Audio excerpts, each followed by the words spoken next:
এই হচ্ছে একটা রাইজেনের প্রসেসর। এটা হচ্ছে কম্পিউটারের একটা ডেস্কটপ প্রসেসর। এটা মডেল হচ্ছে রাইজেন 7 1700। আসলে এটার কোর থ্রেড হচ্ছে 8টা কোর, থ্রেড হচ্ছে 16টা। এটার গিগার্স 3.7 মেবি। আসলে এই প্রসেসরগুলো এতগুলো কোর, থ্রেড, সবগুলি প্রসেসর কিন্তু সেম সাইজ। কখনো দেখা হয় না এটার ভিতরে কি আছে। আজকে আমরা এটা খুলবো। এই যে আমি আর হৃদয় ভাই আছি, এটা আমরা এক্সপেরিমেন্ট করবো কি কি হয় এটার মধ্যে, কি কি আছে। Let's see.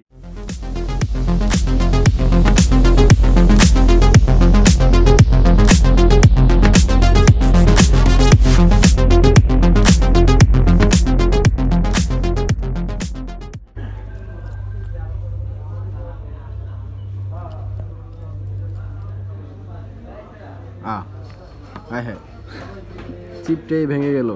চিপ সহ উঠে এসে এই যে চিপ, এই হচ্ছে যে মেইন চিপটা, আর এগুলো হচ্ছে যে ট্রানজিস্টর, রেজিস্টর, যে যেই বলে এরকম এই যে আঠা দিয়ে লাগানো ছিল আগে। পুরোই হিট, সব কিছু এটার মধ্যেই থাকে না। এটা পুরোটাই হিটসিঙ্ক, পুরোটাই হিটসিঙ্ক মেটাল। মেটাল। এটা কিন্তু অনেক ওয়েট, কিন্তু এটার ওয়েট নেই।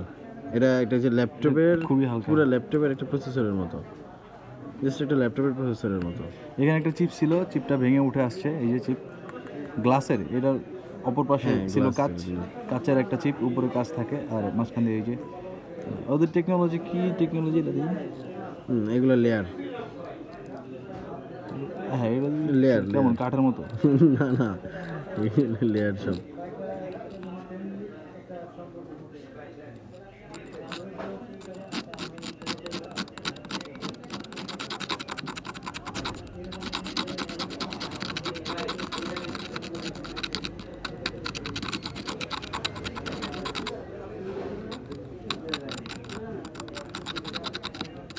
না এরপর আর কিছু নেই, একটা বোর্ড।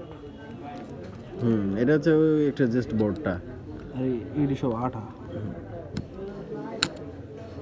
শেষ, এই তো এলো রাইজেন 7, টেরা ডাউন ডান। Experiment complete.